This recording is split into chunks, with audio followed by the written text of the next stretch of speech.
Hello friends, how are you? Welcome to Indira civil services with Anuj Patel. हम लोग UPSC, CSC और UPPCS साथ ही अन्य पीसीएस की जो श्रृंखलाएं हैं या स्टेट कमीशन के जो एग्ज़ाम हैं, जो जहां प्री कम मेंस के एग्ज़ाम होते हैं, उन एग्ज़ामों को ध्यान में रखते हुए जो एनसीईआरटी की पहले पार्ट में पॉलिटी सेक्शन के अंतर्गत हम लोग डिस्कशन कर रहे हैं। इसमें जीएस में प्री में जो पूछे जाते हैं क्वेश्चन एनसीईआरटी बेस, वो क्वेश्चन आपको हेल्पफुल रहेंगे। दूसरा, जीएस पेपर 2 आप देख सकते हैं, खासकर किसमें, यूपीएससी सीएससी मेंस का पेपर, साथ ही यूपीपीसीएस के जीएस पेपर 2 के मेंस का पेपर इसमें हेल्पफुल होगा, क्योंकि आपको आईजीपीएस मतलब Indian government politics, polity Indian government politics, साथ में ई गवर्नेंस का पार्ट जो आपके सिलेबस में है, इसे आप देख सकते हैं कि कैसे कैसे जब एक चुनाव आयोग काम करता है डिजिटल प्लेटफॉर्म पे, कैसे कैसे आपसी काम कर रहा था। तो हमने आपको बताया,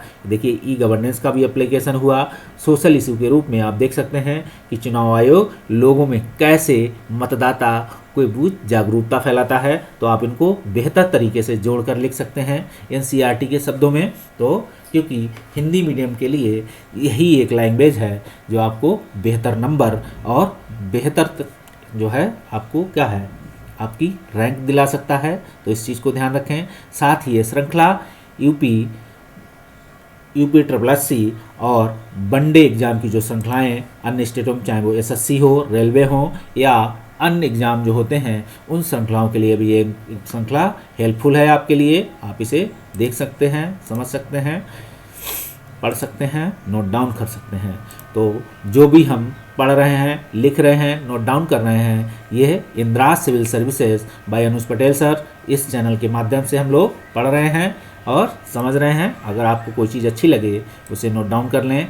दूसरी बात यह है कि अगर आपको हमारा पढ़ाया हुआ अच्छा लग रहा है तो कृपया हमारे चैनल को लाइक, सब्सक्राइब, व्यूज, कमेंट, और अपने कमेंट में कुछ अच्छा है वो बताएं। कुछ अगर आपको समझ में नहीं आया, कोई क्वेश्चन आपको समझ में, कोई पॉइंट समझ में नहीं आ रहा, उस क्वेश्चन को आप पॉइंट आउट कर सकते हैं। मैं आपकी प्रॉब्लम सॉल्व करूंगा। तो देख सकते हैं इस संदर्भ में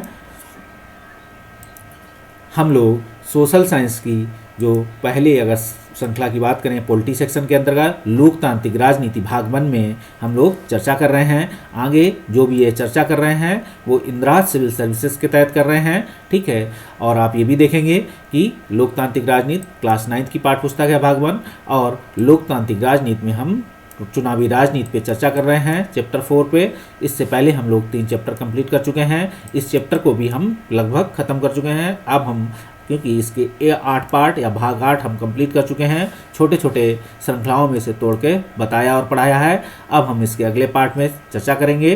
तो आप देख सकते हैं इसे कि, तो चलिए हम लोग बढ़ते हैं। ये भारत के संविधान के उद्देश्य का है, आपको हूबहू पता होनी चाहिए, रटी होनी चाहिए। कभी आपको इसका सार पता, क्योंकि ये सार है संविधान का, तो संविधान के सार को समझे रहेंगे तो आपको अच्छे से एक्सप्लेनेशन कर सकेंगे। आपको कुछ वर्ड जो अलग से जोड़े गए थे हम बता दे रहे हैं, ठीक है, फिर से इसमें तो आप देखेंगे। बाकी अमेंडमेंट आप देख सकते हैं, ये अमेंडमेंट इस सन में हुए थे और ये अमेंडमेंट के नाम है कि इस कौन सा अमेंडमेंट है, तो आप इसे देख सकते हैं। जो वर्ड जोड़े गए थे ये वर्ड आपको लिखे हुए हैं। देखने का तरीका, बेयर एक्ट की भाषा में आप जाएंगे, बेयर एक्ट में आपको कोई नंबरिंग दिखेगी, तो नीचे आप जाएंगे तो उसमें आपको सारे संविधान संशोधन इसी तरीके से लिखे होते हैं, उसे आप देख सकते हैं। आगे हम बात करेंगे चुनावी राजनीति में, ये पार्ट 8 नहीं है, 9 है, ठीक है, इसे भी 9 करेंगे, ठीक है, बदलाव नहीं हो पाया यहाँ, छोटी सी बात है, ठीक है। अब हम बात करेंगे चुनावी नतीजों को स्वीकार करना। इससे पहले हम लोगों ने चुनाव आयोग को समझा कि चुनाव क्या भारत में चुनाव लोकतांत्रिक हैं, कहा जा सकता है, या भारत में चुनाव लोकतांत्रिक क्यों हैं, तो क्यों के लिए है इलेक्शन कमीशन, और भारत की संविधान जो भारत को लोकतांत्रिक चुनाव कराने की प्रक्रिया में आगे बढ़ाता है चुनाव आयोग के माध्यम से। अब हम बात करते हैं चुनावी नतीजों को स्वीकार करना। तो आप देखेंगे जब चुनाव क्या हुए, चुनावी नतीजे तभी आते हैं जब चुनाव हो जाएंगे। पहले चुनाव प्रचार हुआ, पहले चुनाव आचार संहिता लगी, प्रतिनिधियों को क्या मिले, टिकट मिले, टिकट पे आपने क्या हुआ, आपके क्षेत्र में प्रचार प्रसार हुआ, उस प्रचार प्रसार में फिर इसके बाद वोटिंग हुई, वोटिंग में आपने वोट दिया और वोट देने के बाद फिर क्या होता है, एक एग्जिट पोल आया था, हमने एग्जिट पोल की भी कहानी आपको बताई। एग्जिट पोल के बाद फिर चुनाव आयोग एक निर्धारित डेट पे क्या करता है, उसे नतीजों को क्या करता है, अपनी साइट पे घोषणा करता है। काउंटिंग होती है जिसे कहते हैं, काउंटिंग होती रहती है और वो आपको उनके चुनावी नतीजों को घोषणा करते रहते हैं। तो आप देखेंगे इस संदर्भ में कि चुनाव के स्वतंत्र और निष्पक्ष होने की आखिरी पैमाना उसके नतीजे हैं। ठीक है, ये आखिरी पैमाना है, इसे याद रखिएगा कि इसे कहा है भारत सरकार की जो किताब है एनसीईआरटी की लोकतांत्रिक राजनीति भाग 1 के तहत, तो कहा जा रहा है कि चुनाव के स्वतंत्र और निष्पक्ष होने के आखिरी पैमाना क्या है, उसके नतीजे ही हैं। अगर चुनाव स्वतंत्र और निष्पक्ष ढंग से क्या होंगे, ना हो, तो नतीजे हरदम ताकतवर जमात के पक्ष में ही जाते हैं। ठीक है, आप देखेंगे इसीलिए पहले क्या होता था, वोटिंग होती थी। वोटिंग में क्या होता था, पहले ताकतवर या बूथ कैप्चरिंग होती थी। तो आप देखेंगे जब टीएन सेशन आते हैं तो उन्होंने चुनाव आयोग को, असली चुनाव आयोग निकाल कर सामने लाए और चुनाव आयोग की पावर, कार्य, अधिकार, शक्तियाँ जो भी थीं सारी बखूबी निभाई गई। इसके बाद ये श्रृंखला आने वाले चुनाव आयुक्तों ने बखूबी निभाए रखा और चुनाव आयोग को चुनाव आयोग बनाए रखा। हम ये भी देखेंगे ऐसी स्थिति में शासक पार्टी चुनाव हारती ही नहीं है, आमतौर पर हराने वाली पार्टी गड़बड़ ढंग से कराए गए चुनाव के नतीजों को स्वीकार नहीं करती। ठीक है, अगर किसी पार्टी की किसी एरिया में लगेगा कि यहाँ पे चुनाव गड़बड़ी हुई है तो वो चुनाव आयोग में क्या होगा, एक शिकायत करेगा। चुनाव आयोग के अधिकारी वहाँ दौरा करेंगे, निरीक्षण करेंगे और सारी चीज़ों को जो वोटिंग हुई है उनकी भी प्रक्रियाओं का इनका एनालिसिस करेंगे। उस आधार पर क्या करते हैं, वहाँ के नतीजे रद्द घोषित कर दिए जाते हैं या रोक दिए जाते हैं। तो आप देखेंगे भारत में चुनावी नतीजे खुद ही काफ़ी कुछ कह देते हैं। कैसे हैं, देख सकते हैं। पहला है कि भारत में शासक दल राष्ट्रीय और प्रांतीय स्तर पर अक्सर चुनाव हारते रहते हैं। ठीक है, आपने देखा होगा एक सरकार आई, दूसरी आई, यूपीए गवर्नमेंट आई तो एनडीए आई। एनडीए 2 बार से लगातार बनी हुई है, हो सकता है अगली बार एनडीए रहे ना रहे, आपके वोट पे बिहेवियर रहेगा। आगे हम बात करें, ऐसे ही स्टेट में होता है। पहले क्या थी, अखिलेश समाजवादी पार्टी थी, समाजवादी पार्टी के बाद आज बीजेपी की पार्टी है। अब हम बात करेंगे आगे कौन सी पार्टी रहेगी, ये आपका वोट निर्धारित करेगा। तो भारत में हर व्यक्ति का वोट अमूल्य है, मूल्य है उसका।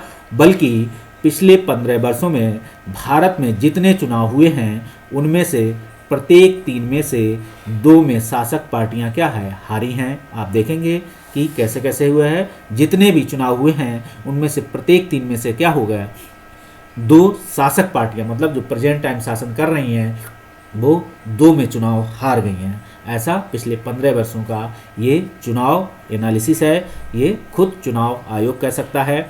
अमेरिका में देख सकते हैं, अमेरिका में मौजूदा चुनाव हुआ प्रतिनिधि शायद कभी चुनाव हारता है। ठीक है, एक बार वहाँ चुनाव जीत जाता है कोई प्रतिनिधि। आप देखेंगे वहाँ सीनेट में हर राज्य से क्या होता है, 2 प्रतिनिधि चुन के जाते हैं। ठीक है, तो आप देखेंगे और वहाँ की अलग अलग डेलीगेट्स जो राष्ट्रपति को चुनते हैं। भारत में निर्वर्तमान सांसदों और विधायकों में से क्या है, अधिकतम चुनाव हार जाते हैं। देखेंगे होंगे कि एक विधायक है आपके एरिया का, उस साल उसने 5 सालों में अच्छा काम नहीं किया, आपने दूसरी पार्टी के विधायक को वोट दे दिया, या आपको लगा कि ये हमारे जाति धर्म के आधार पर हमारे साथ खेल रहा है, तो आप उस पर क्या करेंगे, क्रॉस वोटिंग, दूसरे प्रतिनिधि को वोट दे सकते हैं और आपका ये राइट भी है। हम आगे बात करें, वोट खरीदने में सक्षम पैसे वाले उम्मीदवार हों या आपराधिक पृष्ठभूमि वाले उम्मीदवार हों, ठीक है, उनका चुनाव हारना बहुत आम है। आप देखेंगे बड़े बड़े उद्योगपति भी चुनाव हार चुके हैं और उनकी जमानत भी जब्त हुई है। और ख़ास एग्जाम्पल आपको बता दें, भारत की खुद प्रधानमंत्री इंदिरा गांधी भी ठीक चुनाव हारी हैं, आपको बता दें। अपवादों को छोड़ दें तो अक्सर हारी हुई पार्टी भी चुनाव के नतीजों को जनादेश मानकर क्या करती हैं, स्वीकार कर लेती हैं। ठीक है, आप देखेंगी जो भी पार्टी चुनाव हारती है बाद में क्या करती है कि हमें जनता के मत का समर्थन करते हैं, या जनता का जो रिव्यू है या रुझान है हम उसका समर्थन करते हैं, चाहे वो चुनाव पार्टी हारी हो चाहे वो जीती हो। आपने देखा होगा चुनाव की वोटिंग के समय क्या होता है, हम हर पार्टी कहते हैं कि शासक सरकार तो हम ही बना रहे हैं या प्रतिनिधि तो हमारा ही जीत रहा है, लेकिन जैसे ही वोटिंग होती है खुलना बहुत नतीजे आते हैं वोटिंग के, तो आप देखेंगे वो यही कहते हैं कि हम जनता के रुझान का समर्थन करते हैं, जनता ने हमें नहीं चुना तो कुछ हम में या हमारी नीतियों में कमी है, हम इस पर समीक्षा करेंगे, पार्टी बैठक करेंगे और बदलाव लाएंगे, फिर से जनता के बीच जाएंगे। तो आप देख सकते हैं यही लोकतंत्र है।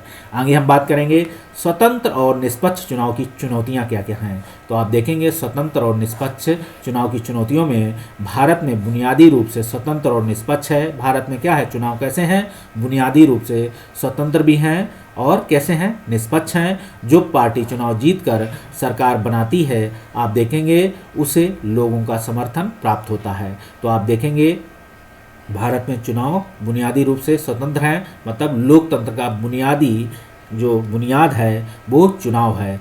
तो आप देख सकते हैं जैसे बेसिक स्ट्रक्चर है संविधान का, आप उसी तरीके से आप कह सकते हैं, ठीक, कि लोकतंत्र का ये बेसिक स्ट्रक्चर है क्या, चुनाव।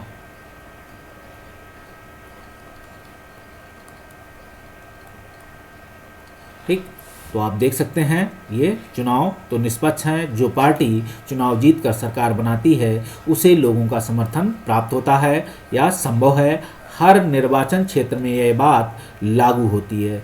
हर निर्वाचन क्षेत्र नहीं, भारत के हर हिस्से में यह बात लागू होती है। कह सकते हैं इसे इस तरीके से भी लिख लें, कुछ उम्मीदवार पैसों के जोर देकर गलत तरीकों से जीते होते हैं, हो सकते हैं, लेकिन जब उन्हें काम नहीं करना आएगा तो क्या होगा, वो अगली बार उनके फिर से हारने की संभावना होगी या पार्टी उनको टिकट नहीं देगी। चुनाव का कुल नतीजे आप देखेंगे अभी भी लोगों की इच्छा को ही बताता है। आप देखेंगे जो भी चुनाव के नतीजे आते हैं वो लोगों की इच्छा है, चाहे वो बहुमत की सरकार हो, चाहे वो कोलिशन गवर्नमेंट हो। आप ये भी देखेंगे पिछले 50 वर्षों में, आप ये भी देखें हमारे देश में इस सामान्य नियम में थोड़े बहुत अपवाद हैं। यही चीज़ भारतीय चुनाव प्रणाली को लोकतांत्रिक बनाती है। तो देखेंगे पिछले 50 वर्षों में, अब हम पिछले 50 नहीं 60 वर्षों की बात करेंगे, ठीक है, 60 से ज़्यादा वर्षों की बात, तो आप देखेंगे पिछले 60 ईयर से, ठीक है, आप देखेंगे देश में इस सामान्य नियमों के थोड़े बहुत अपवाद हैं, क्योंकि जहां अपवाद आपको हर जगह मिलेंगे तो आप देखेंगे थोड़े बहुत अपवाद हैं, और यही चीज़ क्या होगा, भारतीय चुनाव प्रणाली को क्या करेगी, डेमोक्रेटिक बनाती है।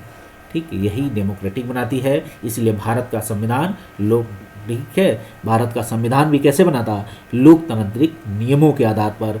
आप देखेंगे भारत के संविधान की जो एक एक बातें हैं उस पर कई बार डिबेट हुई, हर प्रतिनिधि ने उस पर भाग लिया, अपनी बात रखी, उस पर अपना रुझान दिया। इसके बाद उसे भारतीय संविधान में क्या हुआ, या तो संशोधन के साथ रखा गया या वो हूबहू उतारे गए, रख लिए गए।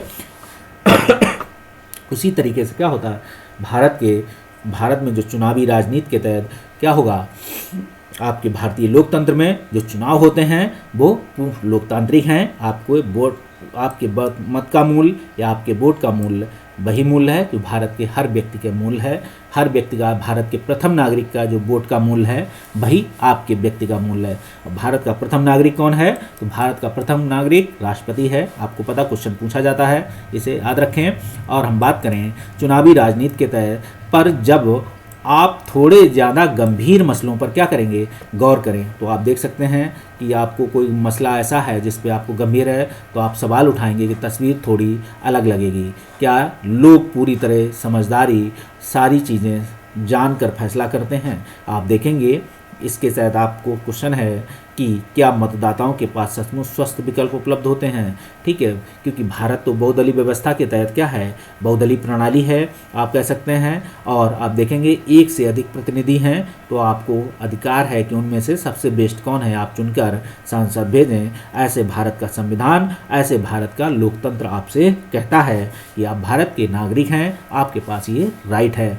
ठीक है, फैसला आप बस ये लोग कितने समझदार हैं ये डिपेंड करता है। हम बात करेंगे क्या चुनाव मैदान में सबको बराबरी अवसर देता है। बिल्कुल, क्वेश्चन सही है कि क्या भारत के लोकतंत्र के चुनावी मैदान में सबको बराबरी का अवसर देता है। ठीक है, भारत में हमने आपको बताया है कि भारत में प्रत्येक नागरिक को क्या है, मतदान करने या चुनाव लड़ने का अधिकार है, बस उसे खास उम्र पे मतदान करने का अधिकार है, खास उम्र पे चुनाव लड़ने का अधिकार है। ठीक है, आप याद रखें, अगर आपकी उम्र 18 वर्ष है तो वोट देंगे, अगर आपकी उम्र 25 वर्ष है तो आप चुनाव लड़ेंगे। ठीक है, आपको अधिकार प्राप्त हो जाते हैं। बाकी अलग अलग वोटिंग के लिए है, जैसे आप जाएंगे राष्ट्रपति के चुनाव लड़ने के लिए तो आपके पास कुछ समर्थक, कुछ जमानत राशि और कुछ क्या होंगे, राष्ट्रपति का चुनाव लड़ रहे तो आपको लोकसभा के लोगों का ही समर्थन चाहिए ना, क्योंकि लोकसभा से वोटिंग होनी है।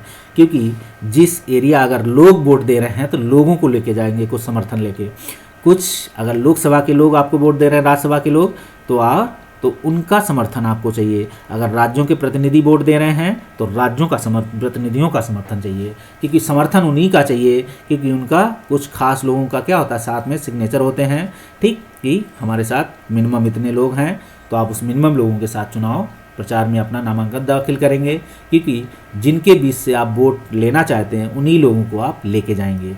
तो याद रखिएगा। ठीक, इसके बाद आगे बात करें, क्या कोई सामान्य नागरिक चुनाव जीतने में कल्पना कर सकता है? देखिए, आप कोई सामान्य नागरिक है, भारत में भारत का लोकतंत्र, हम कहें भारत का संविधान, ठीक है,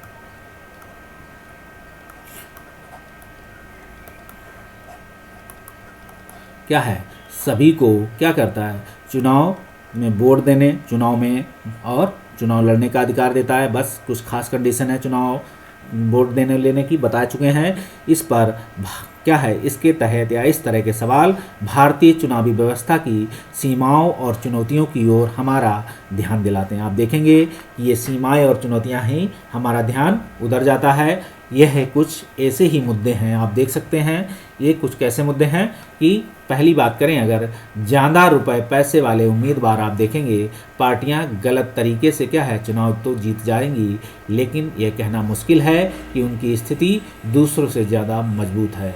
ठीक है, आप देख सकते हैं कि ज़्यादा पैसे वाले व्यक्ति या उम्मीदवार पार्टियां गलत तरीके से चुनाव जीत जाएंगी, लेकिन यह कहना कि स्थिति दूसरों से मजबूत है, हो सकता है कि जो पैसे देकर उम्मीदवार पार्टी में आया है, अगर उसे मंत्री ना मिला, पद मिला, तो हो सकता है वो पार्टी छोड़कर दूसरी पार्टी में शामिल हो जाए। हालांकि दल बदल अधिनियम के तहत कुछ खास कंडीशन में ही आपका क्या होगा, दल बदल कर सकते हैं। अगर आप स्वयं जा रहे हैं छोड़ के, तो आपको पार्टी क्या करेगी, निरस्त करेगी, तो उस एरिया का चुनाव दोबारा होगा। दल बदल अधिनियम 1952 के आधार पर ऐसी चीज़ें हैं, 52 कह रहे हैं। तो आप देख सकते हैं, इन चीज़ों को भी ध्यान में रखना है। तो ज़्यादा रुपए पैसे वाले उम्मीदवार और पार्टियां गलत तरीके से चुनाव तो जीत जाएंगी, यह कहना मुश्किल है कि उनकी स्थितियां दूसरों से ज़्यादा मजबूत हैं। हम आगे बात करेंगे। ये कार्टून है, आप देख सकते हैं इस कार्टून में, ये कहने की क्या ज़रूरत थी कि हमने अपने योग्य और जीतने वाले रिश्तेदारों को ही टिकट दिया।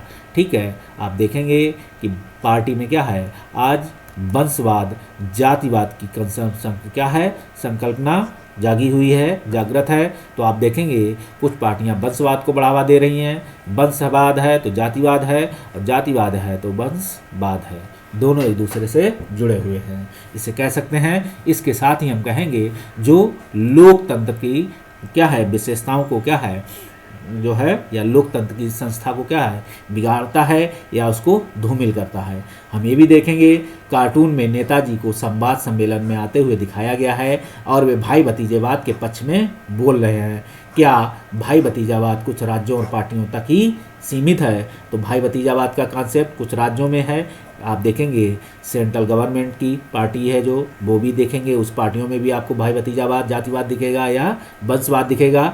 और या राज्य स्तरीय पार्टियां हैं, राज्य स्तरीय पार्टियों का ठीक है जो जन्म आप देखेंगे वो क्या हुआ, क्षेत्रीय पार्टियों के रूप में उभरा। उन्हें कह सकते हैं, इनके नाम को हम कहेंगे भूमिपुत्र। ठीक है, क्षेत्रीय पार्टियां जो भी होती हैं उन्हें हम भूमिपुत्र के नाम से उल्लेख कर सकते हैं, भूमिपुत्र के नाम से, क्योंकि उस एरिया के खास पहचान है, पर्सनालिटी है कह सकते हैं। उस पर्सनालिटी के आधार पर उन्होंने क्या हुआ, अपना एक चुनावी पार्टी तोड़कर, जो भूमिपुत्र किसी पार्टी से जुड़े रहे होंगे या उस एरिया में जो पार्टी है उसके विरोध में उन्होंने प्रचार प्रसार किया होगा, तो भूमिपुत्र के रूप में क्या हुआ, उभर कर सामने आए और उन्होंने पार्टी गठित की। आज भारत में जो क्षेत्रीय पार्टियां हैं वो क्या है, एक लोकतंत्र के लिए, जहां एक तरफ लोकतंत्र को क्या है मजबूती से बढ़ावा दे रही हैं, वहीं आप देखेंगे कोलेशन या स्थिर गवर्नमेंट को क्या है अस्थिर कर रही हैं। तो आप ये भी देखेंगे कि तीसरे मोर्चे की जो लोग बनाते हैं पार्टियां, वो अपनी अपनी क्या होते हैं अपने हितों को इकट्ठा करते हैं, फिर आपस में हित टकराते हैं। जब बहुत सारी पार्टियां के हित एक जगह इकट्ठे होंगे, ठीक है, फिर इनके हित आपस में क्या है टकराएंगे तो फिर इसमें इनमें क्या होगा, विवाद की स्थिति होगी। विवाद होने पर ये मोर्चा फिर से टूटता है या ये मोर्चा निकल कर दूसरी पार्टी में जाता है। तो ये आप ये भी देखेंगे, एक तरफ जहां इन्होंने लोकतंत्र को बढ़ावा दिया है या लोकतंत्र में हर स्तर पर लोगों की भागीदारी को बढ़ावा दिया, एक तरफ इन्होंने लोकतंत्र में अस्थिर सरकार को भी जन्मा है या जन्म दिया है। अस्थिर हैं, कभी भी हट सकते टूट सकते हैं। तो हम बात कर सकें कार्टून बूझें, तो आप देख सकते हैं कार्टून बूझों में चुनावी अभियान शीर्षक वाला ये कार्टून लतानी अमेरिका का है। लैटिन अमेरिका आपको पता होना चाहिए, कैरेबियन देश और साउथ अमेरिका को बोला जाता है ज्योग्राफी में। क्या यह भारत और अन्य लोकतांत्रिक देशों पर भी लागू है? तो आप देख सकते हैं कि चुनावी अभियान हर जगह होते हैं, जहां लोकतंत्र है वहां चुनाव अभियान है। आप देख सकते हैं कि ये नर्ली कॉमन इकोनॉमिक जो है इकोनॉमिस्टा पे गेगल, आप देख सकते हैं कोई लतानी वर्ड है लिखा हुआ है, क्योंकि आप इस वर्ड को आप समझ सकते हैं केगल कार्टून सिंक है। तो चुनाव में लोकतंत्र में पैसे की भागीदारी कितनी है, तो इसे आप बेहतरीन तरीके से देख सकते हैं। अब हम बात करेंगे टुडे और टुमारो के संदर्भ में। तो आप देखेंगे टुडे मतलब आज वोटिंग है, तो आप देखेंगे यह कार्टून वोट से पहले और बाद के मतदान की स्थिति को दर्शाता है। हमने आपको बताया है कि जब प्रतिनिधि या पार्टी चुनाव के समय आपके बीच आती है तो बड़े बड़े वादे करती है। ये सारे वादे आपको दिखाई पड़ते हैं, ठीक है। देखिए नेताजी आपको क्या है एक मंच से ये अपने वादों की घोषणा कर रहे हैं आपके बीच, आप हाथ जोड़े खड़े हैं कि हमारे लिए नेताजी ऐसा काम कर दीजिए, हमारे लिए ये क्या काम करेंगे। तो राजनीति से इमोशन या पार्टी से इमोशन या किसी प्रतिनिधि से इमोशन नहीं, आप लोकतंत्र से इमोशन से जोड़िए, तो आपको बेहतर लोकतंत्र का निर्माण करेंगे और बेहतर देश के निर्माण में अपना योगदान देंगे। तो हम देख सकते हैं कि किसी लोकतंत्र में ऐसा ही होगा। क्या आप कुछ ऐसे उदाहरण सोच सकते हैं जब ऐसा नहीं हुआ? तो ये देखिए R.K. लक्ष्मण हैं, ये बहुत ही फेमस कार्टूनिस्ट हैं। इन्होंने सरकार की अक्सर कर क्या है अपने कार्टूनों के माध्यम से धज्जियां उड़ाई हैं। तो आप देख सकते हैं, आप टुमारो के संदर्भ में आज चुनावी वोटिंग के संदर्भ में है, तो वोट मांग रहे हैं, तो वादे कर रहे हैं। जैसे ही नेताजी चुनाव जीते तो आप देख सकते हैं सारी चीज़ें नीचे पड़ी हुई हैं और सब अपने अपने रास्ते हैं। नेताजी 5 साल तक आपको आपके एरिया में शायद ही दिखाई पड़े। हो सकता है आप उनके सांसद आवास, हो सकता है उनके घर जाएं, तो नेताजी हो सकता है घर में ही हों और नेताजी कहला दें कि नेताजी अभी घर में नहीं है। ये भारत के लोकतंत्र के हिस्सों में कहानी सुनने को मिलती रहती है। वो फिर जनता की समस्याओं को निपटारा करने से बचते रहते हैं। तो आप टुडे और टुमारो से ये भी समझ सकते हैं, आपने जो समझा है वो भी समझ सकते हैं, वो भी सही है, हमने जो समझाया वो भी सही है। क्योंकि ये कार्टून है, कार्टून बहुत सारे शब्द कहता है, आपकी समझने पर निर्भर है कि आप क्या समझ रहे हैं। हम बात करेंगे देश के कुछ इलाके में आपराधिक पृष्ठभूमि वाले संबंध वाले उम्मीदवारों और किसमें चुनावी मैदान से बाहर करने वाले बड़ी पार्टियों को टिकट पाने में सफल होने लगे हैं। आप देखेंगे देश के कुछ इलाकों में अब क्या होते हैं आपराधिक पृष्ठभूमि वाले। आपको यहाँ कहानी बताते हैं कि एक पार्टी में कोई पार्टी का प्रतिनिधि आपराधिक पृष्ठभूमि का है, नाम नहीं किसी पार्टी का लेंगे यहाँ पे। आप देख सकते हैं उस पार्टी का प्रतिनिधि जब चुनाव लड़ता है तो क्या होता है, दूसरी पार्टी का प्रतिनिधि पार्टी और प्रतिनिधि दोनों पर प्रत्यारोप लगाता है कि पार्टी का प्रतिनिधि क्या है जो है आपराधिक पृष्ठभूमि का है, पार्टी आपराधिक गतिविधियों को क्या है बढ़ावा दे रही है। लेकिन यही प्रतिनिधि जब अगली बार इस पार्टी को ज्वाइन करता है तब इसे ना तो इसकी आपराधिक पृष्ठभूमि दिखती है, ना ही तो इन्हें आप देख सकते हैं लोकतंत्र में ये चलता रहता है, लोकतंत्र का हिस्सा है। तो कोई व्यक्ति आपराधिक है या नहीं है ये सुप्रीम कोर्ट तय करेगा। दूसरा उस पर खास कंडीशन के आधार पर ही आप उसे आपराधिक पृष्ठभूमि का है तो आप उसे अभी तक क्या है सुप्रीम कोर्ट ने क्या नाम चुनाव लड़ने की अनुमति क्यों दी है, सजा का क्यों नहीं हुआ है। तो आप देखेंगे कि किसी भी इलाके में क्या है आपराधिक पृष्ठभूमि वाले और संबंधों वाले उम्मीदवार दूसरों को चुनावी मैदान से बाहर करने और बड़ी पार्टियों के टिकट पाने में सफल होने लगे हैं। आगे हम बात कर सकते हैं इस संदर्भ में कि अलग अलग क्या होगा, अलग अलग पार्टियों में कुछ परिवारों का जोर है। आप ये भी देखेंगे उनके रिश्तेदार आसानी से टिकट पा जाते हैं। तो आप ये देखेंगे अलग अलग पार्टियों में कुछ परिवारों के जोर है। तो आप देखेंगे अलग अलग पार्टियां में आपको अलग जो पार्टियां हैं उनमें किसी परिवारवाद, वंशवाद, जातिवाद जुड़ा हुआ है, तो वंशवाद को बढ़ावा दिया जा रहा है। तो आप देखेंगे कि उन परिवारों का जोर है। आप क्षेत्रीय स्तर की पार्टियों में ये चीज़ें अधिक देखने को मिलेगी। उनके रिश्तेदार आसानी से टिकट पा जाते हैं और चुनाव जीतते हैं। अक्सर आम आदमी के लिए चुनाव में कोई ढंग का विकल्प नहीं होता है। आप देखेंगे कि इस स्थिति में जब आते हैं कि चुनाव में जातिवाद, वंशवाद और अन्य स्थितियां जब उत्पन्न हो जाती हैं तो आम आदमी के लिए चुनाव में कोई ढंग का विकल्प नहीं होता है, क्योंकि दोनों प्रमुख पार्टियों की नीतियां और व्यवहार कमोबश एक जैसे होते हैं। दोनों ही पार्टियों का मतलब है जो पार्टी चुनाव लड़ रही हैं उस पार्टी में आप देखेंगे वहाँ भी जातिवाद, वंशवाद है, तो इस पार्टी में भी आपको दिखाई पड़ता है। तो बड़ी पार्टियों की तुलना में छोटे दलों और निर्दलीय उम्मीदवारों को कई तरह की परेशानियां उठानी पड़ती हैं। आप देखेंगे जैसे बड़ी पार्टियों में ऐसी घटनाएं हैं तो निर्दलीय उम्मीदवारों को ये समस्या उठानी पड़ती है, या छोटे पार्टियों को, जैसे छोटी पार्टियां आप देखेंगी कोई 1 सीट जीतता है, कोई 2 सीटें जीतता है, तो क्या होता है वो कुछ खास एरिया में एक पर्सनालिटी वेट टिकट पाके चुनाव जीत जाते हैं, बाकी जगह उनके प्रतिनिधि हार जाते हैं। क्योंकि क्या है, उम्मीदवार के पास ना ही इतना संसाधन है ना ही पैसा है तो पार्टी की जो है टिकट या सिंबल नहीं है, उस आधार पर वो चुनाव हार जाते हैं। आप देखेंगे ये चुनौतियां भारत की ही नहीं हैं, ये सेम चुनौतियां पूरे विश्व भर की हैं। कई स्थापित लोकतंत्रों में यही स्थिति है, मतलब जहाँ जहाँ लोकतंत्र है वहाँ ऐसी घटनाएं आपको देखने को मिलेंगी। तो आप लिख सकते हैं कि भारत के लोकतंत्र में ऐसी घटनाएं नहीं हैं, बल्कि ये विश्व के जिन हिस्सों में लोकतंत्र हैं ऐसी घटनाएं देखने को मिलती हैं। क्योंकि लोकतंत्र का जन्म आप देखेंगे तो वेस्टर्न कंट्री एथेंस कह सकते हैं या स्पार्टन्स के संदर्भ में कह सकते हैं। तो लोकतंत्र में जो लोग आस्था रखते हैं उनके लिए ये चीज़ें आप देखेंगे कैसी होंगी, गहरी और चिंता का विषय है।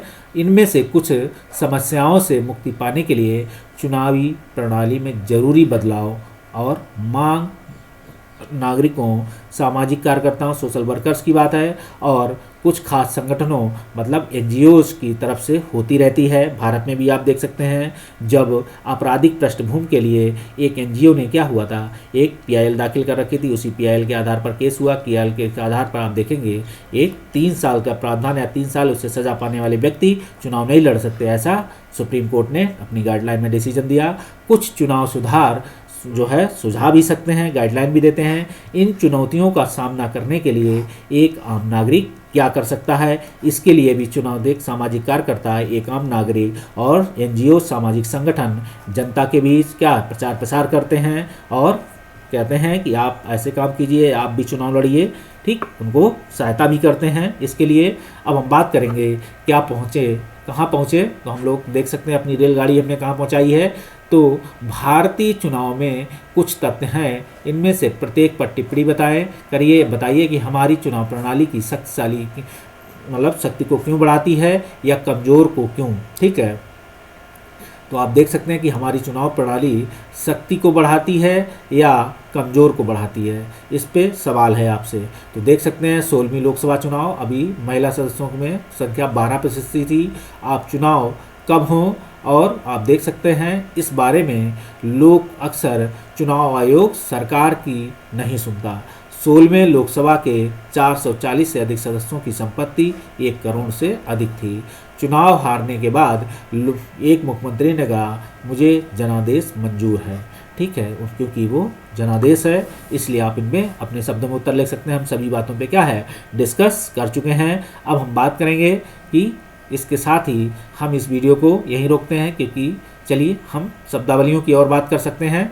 शब्दावली में देख सकते हैं चुनावी धांधली, तो हमने आपको बताया है कि लोकतंत्र में चुनावी धांधली होती है, इसके लिए चुनाव आयोग क्या है पिछले 25 वर्षों से सख्ती से काम कर रहा है। जो चुनाव में अपने वोटों को बढ़ाने के लिए उम्मीदवार और पार्टियों द्वारा की जाने वाली गड़बड़ी या फरेब, इनमें से कुछ ही लोगों द्वारा काफ़ी जो सारे लोग के वोट डाल देना, एक ही व्यक्ति द्वारा अलग अलग लोगों के नाम पर वोट डालना और मतदान अधिकारियों को डराकर क्या होगा, धमकाकर, रिश्वत देकर उम्मीदवारों के पक्ष में काम करवाना जैसी बातें शामिल होती हैं। निर्वाचन क्षेत्र में एक खास भौगोलिक क्षेत्र के मतदाता जो एक प्रतिनिधि का चुनाव करते हैं, आप निर्वाचन क्षेत्र कह सकते हैं, एक खास भौगोलिक क्षेत्र के मतदाता के रूप में कह सकते हैं, या मत कहते हैं कि एक प्रतिनिधि का चुनाव करते हैं। आचार संहिता की हम बात करें, अगर देख सकते हैं आचार संहिता में क्या होगा, आचार संहिता में चुनाव के समय पार्टियां और उम्मीदवारों द्वारा माने जाने वाले कायदे कानून के दिशा निर्देश आप देख सकते हैं। आचार संहिताएं कैसे काम करती हैं कि चुनाव के समय कुछ समय पहले ही, ठीक है, क्या होता है, अब एक चुनाव आचार संहिता लागू हो जाती है। तो आप देख सकते हैं जैसे अभी उत्तर प्रदेश में एक पंचायत के चुनाव हो रहे हैं, तो आचार संहिता पंचायती राज के तहत देखेंगे जो प्रधान होते हैं उनके बस्ते सीज हो जाते हैं। उन्होंने जो भी काम किया है उनका वो खाता सीज कर दिया जाता है कि ना अब एक पैसा इसके अंदर आएगा, ना एक पैसा इससे अंदर बाहर जाएगा, और जो काम किए हैं वो काम यहीं तक रोक दिए जाते हैं। तो सीज कह सकते हैं कि सारे काम रुक जाते हैं, लेकिन काम चलता रहता है। चुनाव के समय पार्टियां और उम्मीदवारों द्वारा माने जाने वाले कायदे कानून के दिशा निर्देश हैं, आचार संहिता होती है। इस आचार संहिता के संदर्भ में इन शब्दों को आप अच्छे से समझे रहेंगे तो और अच्छे से लिख सकते हैं। तो चलिए इस वीडियो को हम यही रोकते हैं और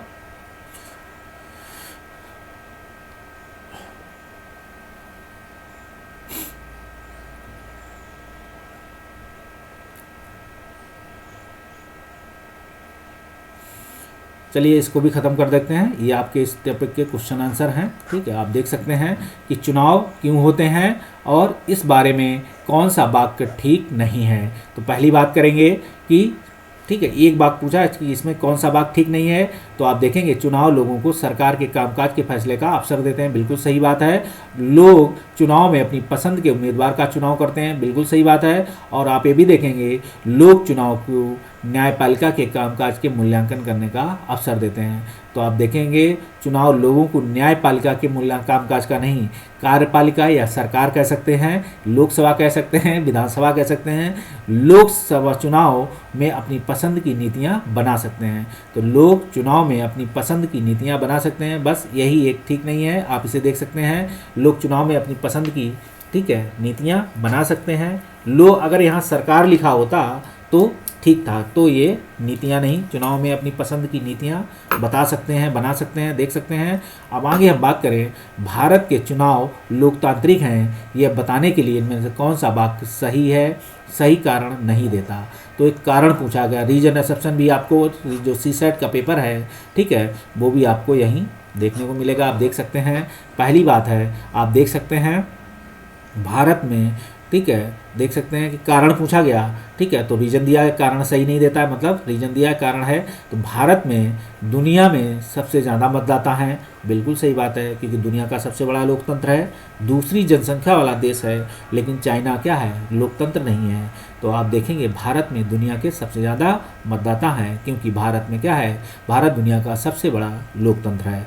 भारत में चुनाव आयोग काफ़ी शक्तिशाली है, क्योंकि भारत में संविधान के तहत चुनाव आयोग को चुनाव कराने के लिए अधिकार और शक्तियाँ मिली हुई हैं। देख सकते हैं, हम बात करें भारत में 18 वर्ष से अधिक उम्र के हर व्यक्ति मतदाता है। तो आप देखेंगे भारत में 18 वर्ष से अधिक उम्र का जो व्यक्ति है तो हर व्यक्ति मतदान कर सकता है, क्योंकि भारत में, ठीक है, जन्म होने के साथ ही आप और नागरिकता मिलने के साथ ही भारत में क्या होगा, मतदान करने का अधिकारी होता है। तो आप देखेंगे भारत में IOC कार्ड है, उनको भी अब धीरे धीरे मतदान करने की व्यवस्था दे दी गई है। तो आप देखेंगे भारत में चुनाव हारने वाली पार्टियां जनादेश स्वीकार कर लेती हैं। कारण है कि क्या, हाँ, भारत में चुनाव हारने वाली पार्टियां जनादेश स्वीकार कर लेती हैं, वो क्योंकि उन्हें जनता का क्या है, जनता का जो है मत या समर्थन स्वीकार है कि जनता का जनादेश, हमें जनता के मत का मूल्य स्वीकार करते हैं। तो इसमें कौन सा कारण नहीं देता है क्या कि भारत में चुनाव लोकतांत्रिक हैं। तो आप देखेंगे कि भारत दुनिया का सबसे बड़े ज़्यादा मतदाता हैं। हमने रीजन तो सब में बता दिए। दूसरा, चुनाव आयोग शक्तिशाली है और आप ये भी दुनिया में सबसे ज़्यादा मतदाता हैं। ठीक है, सबसे ज़्यादा मतदाता होने की वजह से भारत में ऐसा नहीं कह सकते हैं कि भारत लोकतांत्रिक है। ऐसे तो हम कह सकते हैं कि चाइना दुनिया में सबसे ज़्यादा जनसंख्या वाला देश है, तो वो सबसे ज़्यादा आप देखेंगे। हमें तो इसमें सारे क्वेश्चन एक तरीके से अगर मेरा रीजन पूछा जाए तो हमें तो सारे रीजन सही लग रहे हैं कि दुनिया में, क्योंकि मतदाता की बात है, क्योंकि मतदाता है, क्योंकि चाइना में हर कोई मतदाता नहीं है। तो भारत दुनिया में सबसे ज़्यादा मतदाता वाला देश है। हम बात करेंगे भारत में चुनाव आयोग काफ़ी शक्तिशाली है। हम इसीलिए इस पर क्या करें, ठीक है, इसको लोकतंत्र का नहीं जोड़ेंगे, इस वाले ऑप्शन को, बी वाले ऑप्शन को नहीं मानेंगे। तो देख सकते हैं निम्नलिखित मेल ढूंढें, तो समय समय पर मतदाता सूची का क्या होगा, नवीनीकरण आवश्यक है। ठीक है, आप देखेंगे तो क्या किस लिए आवश्यक है, तो देख सकते हैं समाज के हर तबके को समुचित प्रतिनिधित्व मिल गए, हर एक को अपना प्रतिनिधित्व चुनने का समान अवसर मिले, हर उम्मीदवार को चुनाव लड़ने का समान अवसर मिले। संभव है कुछ लोग जगह जगह चले जाएं और पिछले चुनाव में मतदान किया था। और आप देखेंगे सारी पहले पढ़ लेते हैं। कुछ निर्वाचन क्षेत्रों में चुनाव अनुसूचित जाति और अनुसूचित जनजाति के लिए आरक्षित हैं। आप देखेंगे प्रत्येक के लिए सिर्फ एक वोट डालने का हक है, ताकि क्या होगा, हाँ, सत्ताधारी दल को सरकार के वाहन के इस्तेमाल की अनुमति नहीं है। ठीक है, आप देखेंगे क्योंकि क्या होगा,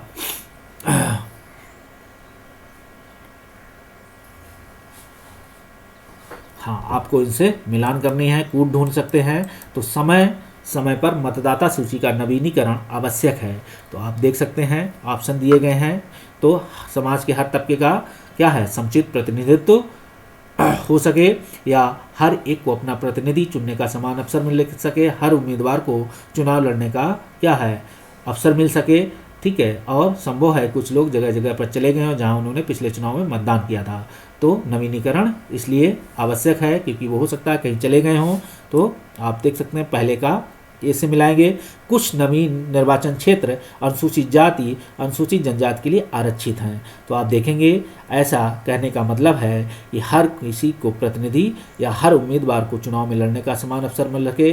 तो इसको हम जोड़ेंगे कुछ निर्वाचन क्षेत्र, तो हर समाज के हर तबके को क्या है, समुचित प्रतिनिधित्व मिल सके। प्रत्येक को सिर्फ एक वोट डालने का हक है, ताकि हर किसी को क्या है,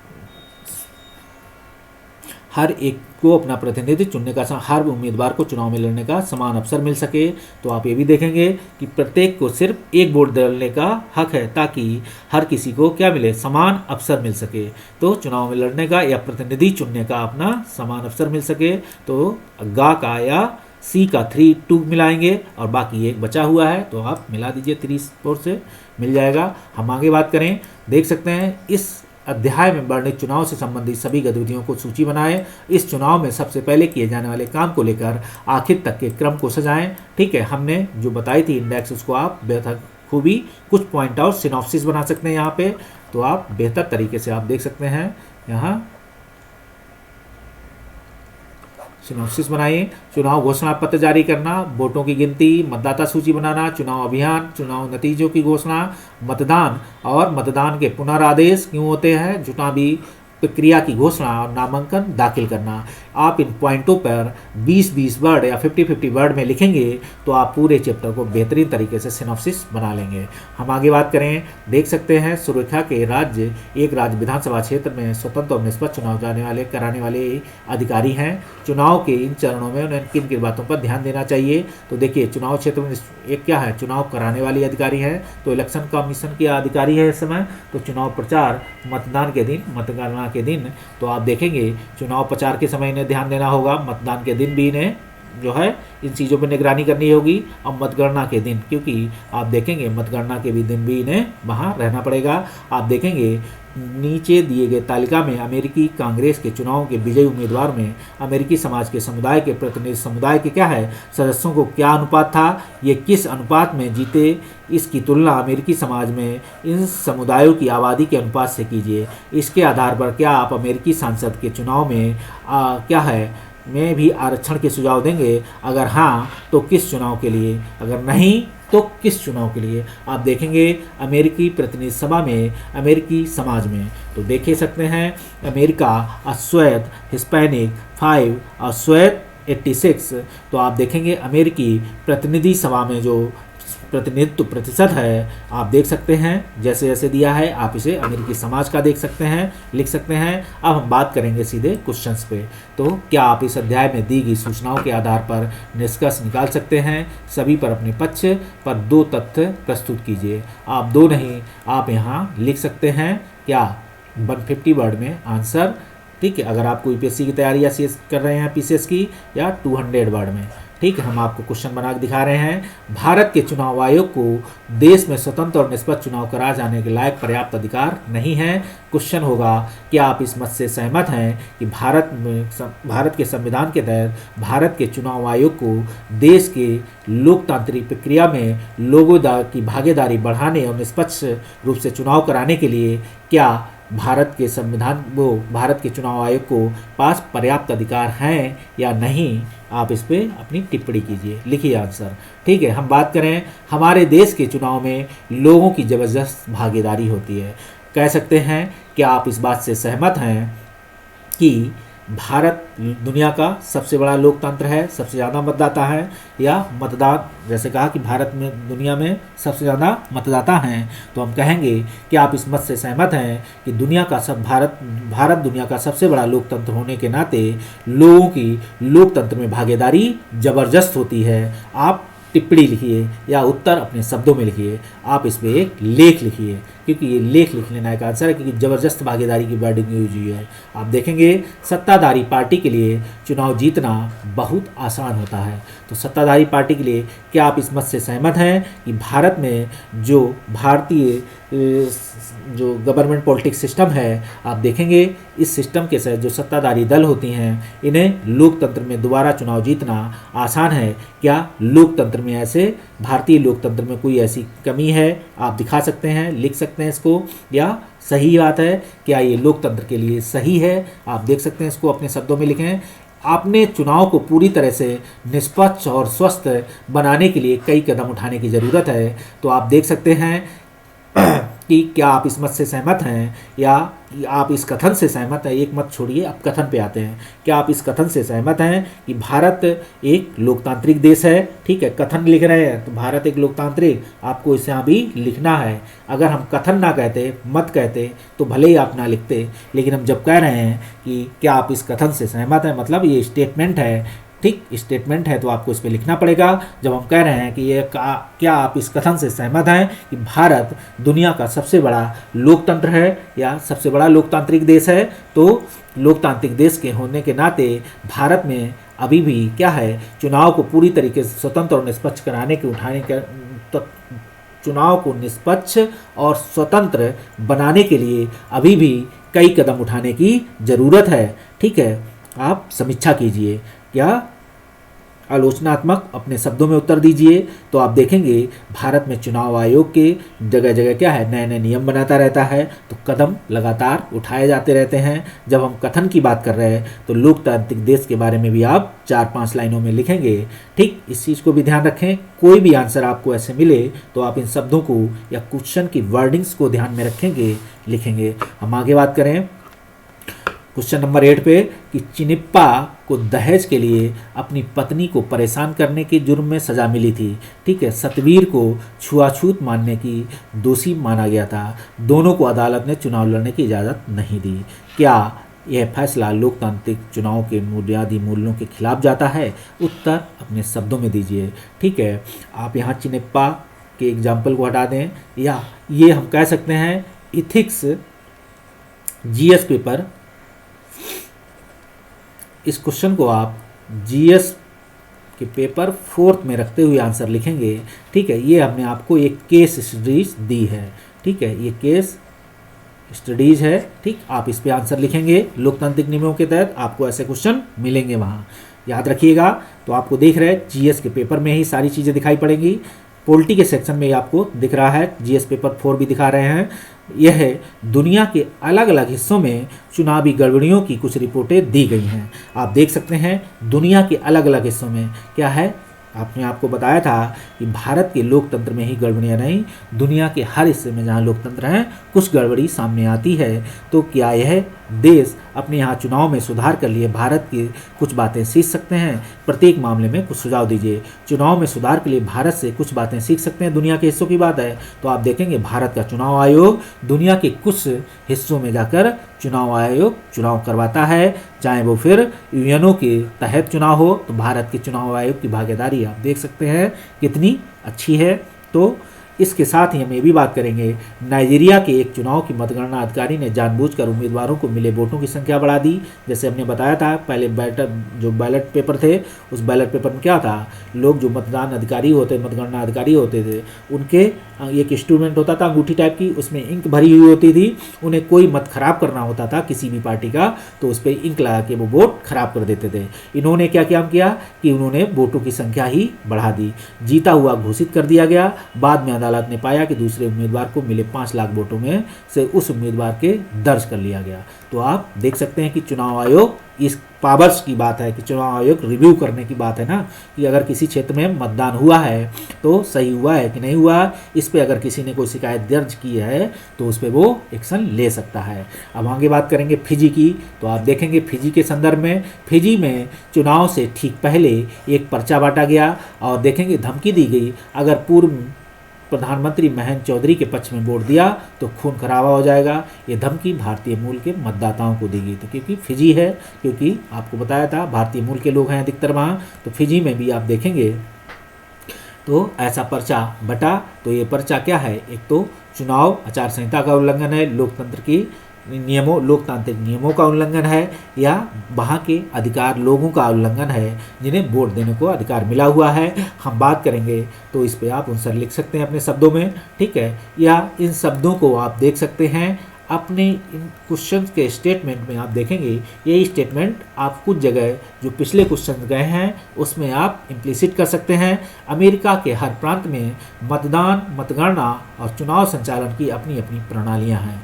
तो आप देखेंगे अमेरिका के हर प्रांत में क्या है, मतदान, मतगणना और चुनाव संचालन की अपनी अपनी प्रणालियां हैं। तो भारत में भी आप देखेंगे कि क्या है, राष्ट्रपति का चुनाव, ठीक है, या भारत में आप देखेंगे बाकी प्रधानमंत्री जनसेवक है, चुन के आता है, जनसेवक सभी हैं, लेकिन जनता से होती है वोटिंग। हो सकता है राज्यसभा से भी आ सकता है, अधिकार है, लेकिन हाँ चुनाव मतदान मतगणना के संदर्भ में बात करेंगे, राष्ट्रपति का चुनाव या राज्यसभा के सदस्यों का चुनाव या उपराष्ट्रपति का चुनाव कर सकते हैं, सेम प्रक्रिया है, इसमें अलग अलग है। और हम बात करेंगे 2000 के चुनाव में फ्लोरिडा एक प्रांत है अमेरिका का, अधिकारियों ने जॉर्ज बुश के पक्ष में अनेक विवादित फैसले लेने पर उनके फैसले को कोई भी नहीं बदल सका। तो देखेंगे चुनाव में फ्लोरिडा प्रांत के अधिकारियों ने क्या हुआ, जॉर्ज बुश के पक्ष में, ठीक है, अनेक विवादास्पद फैसले लिए पर उनके फैसले को कोई बदल नहीं सका। तो ये चुनाव आयोग की बात है कि या चुनाव के मतदाताओं की बात है, इसे आप देख सकते हैं, लिख सकते हैं। आगे हम बात करेंगे क्वेश्चन नंबर 10 की। तो आप देखेंगे क्वेश्चन नंबर 10 में कि भारत में चुनावी गड़बड़ियों से संबंधित कुछ रिपोर्टें दी गई हैं। प्रत्येक मामले में समस्या की पहचान कीजिए, उन्हें दूर करने के लिए क्या किया जा सकता है। पहला क्वेश्चन है, चुनाव की घोषणा होते हुए मंत्री महोदय ने बड़ी पाबंदी क्या हुआ, बंद पड़ी चीनी मिलों को दोबारा खोलने के लिए वित्तीय सहायता देने की घोषणा की। ठीक है, भारत में चुनाव के संदर्भ में है। तो आप देखेंगे कि भारत में चुनावी गड़बड़ियों से संबंधित कुछ रिपोर्टें दी गई हैं। प्रत्येक समस्या की कुछ पहचान कीजिए। आपको ये केस स्टडीज में काम आ सकता है, रीजन एक्सेप्शन में काम आ सकते हैं, लिखने में काम आ सकते हैं। चुनाव आयोग की गड़बड़ियों की रिपोर्ट से संबंधित जानकारी है। भारत में घोषणा होते ही, चुनाव की घोषणा होते ही मंत्री महोदय ने क्या हुआ, बंद पड़ी चीनी मिल को दोबारा खोलने के लिए वित्तीय सहायता देने की घोषणा की, जो एक चुनाव आचार संहिता का उल्लंघन है। विपक्षी दलों को आरोप था दूरदर्शन और आकाशवाणी पर उनके बयानों और चुनाव अभियान को उचित जगह नहीं मिली है। तो आप देखेंगे विपक्षी दल मतलब सत्ता दल ने क्या हुआ, दूरदर्शन और आकाशवाणी जो कि ये गवर्नमेंट के अधिकार क्षेत्र में आते हैं, तो आप देखेंगे तो इसमें क्या है, उचित प्रतिनिधित्व नहीं मिलता है, ऐसा लोकतंत्र के नियमों के खिलाफ है। तो इस पर लिख सकते हैं आचार संहिता के खिलाफ है। मतलब इथिक्स के पेपर को भी आप इसमें इम्प्लिसिट करते हुए लिखें। चुनाव आयोग की जांच के से एक राज्य की मतदाता सूची में 20 लाख फर्जी मतदाताओं के नाम मिले। आप देखेंगे चुनाव आयोग की एक जांच में क्या हुआ, राज्य की मतदाता सूची में 20 लाख जो है मतदान फर्जी मिले। तो आप देखें कई राज्यों में ऐसी घटनाएं सूचने को मिलती हैं, चुनाव के समय फर्जी मतदाता बनाए जाते हैं और सही मतदाताओं का नाम काट दिया जाता है। ऐसा जरूरी नहीं शासक दल वाली पार्टी करे, हो सकता है विपक्ष की पार्टी भी जो है उन अधिकारियों से मिले हों, वो कर डालें। एक राजनीतिक दल के गुंडे बंदूक के साथ घूम रहे हैं, दूसरी पार्टियों के लोग मतदान में भाग लेने से रोक रहे हैं, दूसरी पार्टी की चुनाव सभा में क्या है हमले कर रहे हैं। तो एक राजनीतिक पार्टी के गुंडे बंदूक के साथ घूम रहे हैं। बंदूक के साथ मतलब लोकतंत्र में आप देखेंगे अगर आप किसी से बंदूक की नोक पर वोट मांग रहे हैं, बंदूक की नोक पर बूथ कैप्चरिंग कर रहे हैं, तो लोकतांत्रिक नियमों या लोकतांत्रिक प्रक्रियाओं या लोकतंत्र की हत्या है ये। और दूसरी पार्टियों के लोगों को मतदान में भाग लेने से रोक रहे हैं, मतलब आप जैसे बहुशाली टू कह सकते हैं, तो इसे कह सकते हैं कि इसे ज़बरदस्ती वोट दिलवाना और दूसरी पार्टी के चुनावी सभाओं पर हमले। तो ये आप देख सकते हैं ये लोकतंत्र का हर स्तर पर क्या है जो है आलोकतंत्र हो जाना है। आप इसे अपने शब्दों में लिखें। हम आगे बात करें क्वेश्चन नंबर 11 की, तो देखेंगे ये अध्याय पढ़ाया जा रहा था कि रमेश कक्षा में नहीं आया, अगले दिन कक्षा में आने के बाद उसने पिताजी की सुनी बातों को दोहराया। क्या रमेश बता सकते हैं कि इन बातों में क्या गड़बड़ी है? ठीक है, ऐसे ही है, लेकिन लोकतंत्र के नियमों के लिए कुछ खास चीज़ें निकलेंगी, बता देते हैं। औरतें उसी तरीके से वोट देती हैं जैसे पुरुष उनसे कहते हैं। ये भारत की वोटिंग बिहेवियर है। आपको आंसर राइटिंग में लाइन लिखने में और आएगी। भारत का वोटिंग बिहेवियर क्या है, भारत एक में क्या है पुरुष प्रधान देश है, तो भारत का वोटिंग बिहेवियर ये कहता है कि पुरुष जो कहते हैं वही औरतें वोटिंग करती हैं। तो आप देखेंगे इसलिए उनको मतदान करने के मताधिकार करने का कोई मतलब नहीं। बात सही है, आप इसे बहुत अच्छे से आंसर लिख सकते हैं। यहाँ तो क्वेश्चन भी बनेगा, आपको लिखाते हैं कि भारत, क्या आप इस मत से सहमत हैं कि भारत दुनिया का सबसे बड़ा लोकतंत्र होने के नाते फिर भी भारत के जो महिलाएं हैं या महिला मताधिकार है वो या महिलाओं को मत देने का अधिकार सीमित है। इस या ऐसे कह सकते हैं कि क्या आप इस कथन से सहमत हैं कि भारत दुनिया का सबसे बड़ा लोकतंत्र होने के बाद भी और भारत में अभी भी वुमेन्स या महिलाओं की वोटिंग कुछ इसी तरीके से होती है जिस तरीके से उनसे उनके परिवार के पुरुष या मुखिया कहते हैं। इसलिए अभी भारत में महिलाओं का जो मताधिकार है वो पूर्ण रूप से जो है सही नहीं है, उनके मत का कोई मूल्य नहीं है। ठीक है, या हम इस क्वेश्चन को और बदल सकते हैं कि भारत में अभी भी क्या है, भारत दुनिया का सबसे बड़ा लोकतंत्र होने के बाद भी क्या भारत में अभी भी महिलाओं की भागीदारी लोकतांत्रिक राजनीति में होना जरूरी है अभी मत, क्योंकि भारत में संविधान के तहत अभी सभी लोगों को मत तो मिला हुआ है, लेकिन इसके पीछे वोटिंग क्या होती है आप देख सकते हैं। पार्टी पॉलिटिक्स से मत क्या होगा, पार्टी पॉलिटिक्स में समाज में तनाव पैदा होते हैं। आप देखेंगे चुनाव में सबकी सहमति वाला फैसला होना चाहिए, प्रतिद्वंद्विता का नहीं। तो आप देखेंगे भारतीय गवर्नर आप कह सकते हैं कि पार्टी पॉलिटिक्स कह सकते हैं, पार्टी पॉलिटिक्स समाज में तनाव पैदा करता है। ठीक है, लोकतांत्रिक राजनीति में पार्टी पॉलिटिक्स होती है, पार्टी पॉलिटिक्स से ही समाज में तनाव पार्टी पॉलिटिक्स समाज में तनाव पैदा करती है। और चुनाव से सहमति वाला फैसला क्या ऐसा संभव नहीं है कि चुनाव में पार्टी पॉलिटिक्स में सभी की सहमति वाला फैसला हो जिससे प्रतिद्वंद्विता ना के बराबर हो। ठीक है, आप देख सकते हैं इसे उत्तर लिखिए लोकतांत्रिक शब्दों में या लोकतांत्रिक प्रक्रिया के नियमों के तहत। आप देखेंगे स्नातकों का चुनाव लड़ने की इजाज़त होनी चाहिए। ठीक है, आप देखेंगे भारत में जो है विधान परिषदों में स्नातकों को चुनाव लड़ने की अधिकार है, तो आप इसे लिख सकते हैं। ठीक है, संवैधानिक नियमों के तहत हम बात करेंगे राज्य विधानसभाओं के चुनाव अब किसी ना किसी राज्य में हर वर्ष होते ही रहते हैं। तुम्हारी पढ़ाई इस वर्ष में जिस राज्य में चुनाव हुए हैं उससे संबंधित सूचना इकट्ठा करो और क्या होगा, जमा हुए उन 3 हिस्सों में बांटते चलो। पहला हिस्सा बांटा है इन्होंने, चुनाव के पहले क्या क्या मुख्य घटनाएं हुई, राजनीतिक दलों का मुख्य एजेंडा क्या था और दलों के बारे में सूचनाएं क्या हैं और भारत में चुनाव आयोग की भूमिका। आप हर वर्ड को अपने शब्दों में 50-50 वर्ड में लिख लेंगे तो आप हर वर्ड की एक अच्छी सिनॉप्सिस बना लेंगे और इसे लिख लेंगे। हम बात करें अब मतदान और मतगणना के दिन क्या मुख्य घटनाएं घटी थीं। चुनाव में भाग लेने वालों का प्रतिशत क्या था। क्या चुनाव गड़बड़ी भी हुई, क्या पुनर्मतदान भी हुए, किस तरह की भविष्यवाणियाँ की गई हैं, भारत में क्या क्या हुआ, चुनाव जीतने या हारने वाली पार्टियों ने क्या दावे किए, कौन पार्टी सफल हुई, मुख्यमंत्री का चुनाव किस प्रकार हुआ।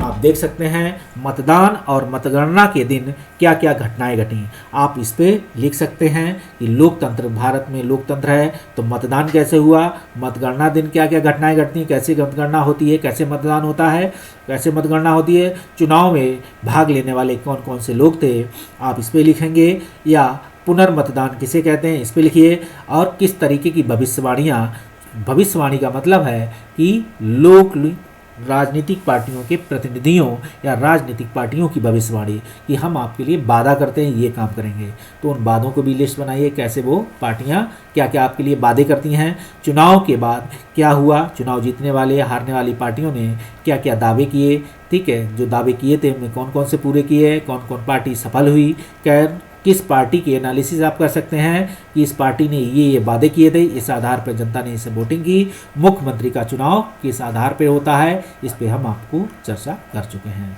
तो इस तरीके से आप इस पे पूरी तरीके से लिखें। फिर हम बात कर सकते हैं इस संदर्भ में निर्वाचन साक्षरता क्लब है, आप इसे देख सकते हैं। भारत सरकार के निर्वाचन आयोग एक साक्षरता क्लब की भी स्थापना करता है जहां लोगों को जागरूक करता है, जगह जगह लोकमंच तैयार करता है। क्या आपके विद्यालय में निर्वाचन साक्षरता क्लब जो है इलेक्टोरल लिटरेसी क्लब है, ELC काम कर रहा है। भारत निर्वाचन आयोग की सुव्यवस्थित मतदाता शिक्षा या निर्वाचक सहभागिता आप देख सकते हैं, systematic voter education and electoral participation, तो भी कह सकते हैं कार्यक्रम के बारे में जानकारी के लिए आप इस साइट पर जाकर पूरी जानकारी ले सकते हैं। तो देख सकते हैं निर्वाचन आयोग निर्वाचन क्लब साक्षरता क्लब की भी स्थापना करता है। आप इसे अपनी आंसर राइटिंग में लिख सकते हैं कि निर्वाचन आयोग जो मतदाताओं की जागरूकता अभियान के लिए क्या क्या काम कर सकते हैं। तो आप इस पॉइंट को नोट डाउन कर सकते हैं उस संदर्भ में। अब हम बात करेंगे राष्ट्रीय मतदाता दिवस की प्रतिज्ञा। तो आप देख सकेंगे प्रतिज्ञा है, मतलब भीष्म प्रतिज्ञा टाइप की है कोई, देख सकते हैं कौन सी प्रतिज्ञा है। हम भारत के नागरिक लोकतंत्र में अपनी पूर्ण आस्था रखते हैं, ये प्रतिज्ञा मतलब लेते हुए शपथ लेते हैं। तो ये राष्ट्रीय मतदाता दिवस की प्रतिज्ञा मतलब शपथ है, ओथ है, आप इसे याद रखेंगे। ओथ के संदर्भ में कि हम अपने देश की लोकतांत्रिक परंपराओं की मर्यादा को बनाए रखेंगे, स्वतंत्र, निष्पक्ष और शांतिपूर्ण निर्वाचन की गरिमा को अक्षुण्ण रखते हुए निर्भीक होकर धर्म, वर्ग, जाति, समुदाय, भाषा अथवा अन्य किसी भी प्रलोभन से प्रभावित हो रहे बिना सभी निर्वाचन क्षेत्रों में अपने मताधिकार का प्रयोग करेंगे। अगर ये गाइडलाइन आपसे पूछी जाए, अगर ये राष्ट्रीय मतदाता दिवस वाली जो प्रतिज्ञा है, ये मतदाता दिवस की प्रतिज्ञा चुनाव प्रचार के अनुसार अनिवार्य कर दी जाए, ठीक है, इसी अनिवार्य क्रम के तहत प्रत्येक पार्टी, प्रत्येक प्रतिनिधि के लिए अनिवार्य कर दी जाए कि अपनी प्रचार के साथ आप राष्ट्रीय मतदाता दिवस की प्रतिज्ञा का भी प्रचार प्रसार करेंगे तो भारत के लोगों में जागरूकता अधिक फैलेगी। ये आप लोकतांत्रिक नियमों के तहत ज़्यादा अच्छा रहेगा। आप देख सकते हैं भारत में, हाँ देखिए पीटी पॉइंट ऑफ व्यू से फैक्ट है कि 25 जनवरी को राष्ट्रीय मतदाता दिवस मनाया जाता है। उत्तर प्रदेश PCS कमीशन का ये पेट कह सकते हैं क्वेश्चन है, कई बार पूछा जा चुका है, याद रखें। नेशनल वोटर्स डे NVD कैसे मनाया जाता है और क्या आपने NVD प्रतिज्ञा ली है। तो प्रतिज्ञा भारत में जब आपको वोटिंग राइट मिलता है तब आपको ये प्रतिज्ञा भी उसके साथ मिली हुई होती है हिडन रूप से, याद रखना इसे कि ऐसा नहीं है कि आपने वोट देने का अधिकार मिल गया और आपको प्रतिज्ञा नहीं मिली है। प्रतिज्ञा आपको जैसे ही वोटर कार्ड मिला, वोटिंग लिस्ट में आपका नाम आया तो आपको राष्ट्रीय मतदाता दिवस की प्रतिज्ञा स्पष्ट रूप से स्वीकार करनी होती है क्योंकि आप अब बालिग हो चुके हैं, आप राष्ट्रीय मतदाता हैं, राष्ट्र के मत में लोकतंत्र का हिस्सा हैं। आप देखेंगे अपने मत का सदुपयोग करेंगे। तो इस गाइडलाइन को आप मेरी तरफ से जब भी सुने तो पार्टी बिहेव पे या पार्टी झंडे के तले या पार्टी प्रतिनिधि के तरह या निर्दलीय उम्मीदवारों को इस प्रचार प्रसार को अनिवार्य कर देना चाहिए निर्वाचन आयोग को, मेरी समझ में, ठीक है, कि आप अपना मतदान के साथ आगे और पीछे राष्ट्रीय मतदाता दिवस की प्रतिज्ञा अवश्य पूरी करेंगे। ठीक है, आप प्रचार प्रसार भी करेंगे। ठीक है, ये बाउंडेशन कर देनी चाहिए मेरी समझ में। ऐसा अभी बाउंडेशन नहीं है, हालांकि चुनाव आयोग इस पर प्रचार प्रसार रेडियो और अन्य क्लबों के माध्यम से या समाचार पत्रों के माध्यम से या आपके बीच जो है नुक्कड़ नाटक नुक्कड़ के माध्यम से करता है, और इसके लिए फंडिंग के माध्यम से बड़ी बड़ी जो है एनजीओज के माध्यम से वो इस पर प्रचार प्रसार करता है, जो फंडिंग होती है। देख सकते हैं इस संदर्भ में आप राष्ट्रीय, आप समझ सकते हैं ये है क्या 67 क्या गणतंत्र रिपब्लिक डे है। रिपब्लिक डे क्यों मनाया जाता है? तो भारत का संविधान पूर्ण रूप से क्या हुआ 26 जनवरी 1950 को लागू हुआ था। लेकिन 26 जनवरी की खास डेट आप जाएंगे तो ये 1930 के राउंड में, तो वहाँ से जुड़ी हुई है। जब हम पढ़ेंगे मॉडर्न हिस्ट्री तब इस पर खास चर्चा करेंगे कि ये खास 26 जनवरी को ही, क्योंकि देखेंगे आप कि भारत का संविधान तो 1949 में ही लागू हो गया था, आपकी उद्देशिका में लिखा हुआ है, लेकिन संविधान का पूर्ण हिस्सा लागू नहीं हुआ था। पूर्ण हिस्सा 26 जनवरी 1950 को लागू हुआ था। जिस दिन संविधान लागू हुआ था उसी दिन भारत का क्या हुआ, भारत में क्या हुआ, रिपब्लिक डे मनाया जाता है। ठीक, आप देख सकते हैं ये निर्वाचन आयोग की झांसी है, जिसमें आप देखेंगे भारत के हर हिस्से की एक झांसी आती है। हर संस्थाओं की अपनी एक झांकी होती है। झांकी मतलब आप देख सकते हैं, ये दर्शक दीर्घा से बैठे के लोग देखे हुए हैं। आप जाएंगे जब आप इंडिया गेट पे तो आपको देखने को मिलेगी। ठीक, आपको इसके लिए टिकट की ज़रूरत पड़ेगी, तभी आप देख सकेंगे दर्शक दीर्घा में। तो आप देखेंगे कि मजबूत लोकतंत्र, सब में सबकी भागीदारी। ठीक है, लोकतंत्र जो निर्वाचन आयोग झांकी कर रहा है, ये प्रचार प्रसार कर रहा है निर्वाचन क्या कि मजबूत लोकतंत्र तभी होगा जब सबकी भागीदारी है। और इस भागीदारी में आप देख सकते हैं हर वर्ग, हर जाति, हर समाज के लोगों को प्रतिनिधित्व मिला हुआ है, कि सबके भागीदारी उतनी है जितनी हर किसी के। तो देख सकते हैं हर एरिया की एक व्यक्ति को इसमें देख सकते हैं, हर जगह आप देख सकते हैं इनकी प्रतिनिधि की भागीदारी दिखाई पड़ेगी। आप देख सकते हैं इसे। ठीक, अब हम आगे से इस वीडियो को यहीं रोकते हैं। चलिए हम मिटा दें जिससे आप देख सकें, अच्छे से चित्रों को समझ सकें। ठीक, चलिए इतना बहुत है, आगे बात करते हैं। तो चलिए अगले वीडियो में मिलते हैं, तब तक के लिए bye bye, have a good day. साथ में एक चीज़ और कहते हैं कि अब हमारा ये चैप्टर समाप्त होता है, हम अगले चैप्टर में मिलेंगे। तो तब तक के लिए have a bye bye, good day. और साथ में ही हमारे चैनल को लाइक और सब्सक्राइब, कमेंट दें, व्यूज़ दें और अपने क्वेश्चन को पुट आउट करें, जिससे हम आपके क्वेश्चंस के आंसर दे सकें। तो आप इसे लिख सकते हैं, पढ़ सकते हैं, नोट डाउन कर सकते हैं और अपना भागीदारी निभा सकते हैं।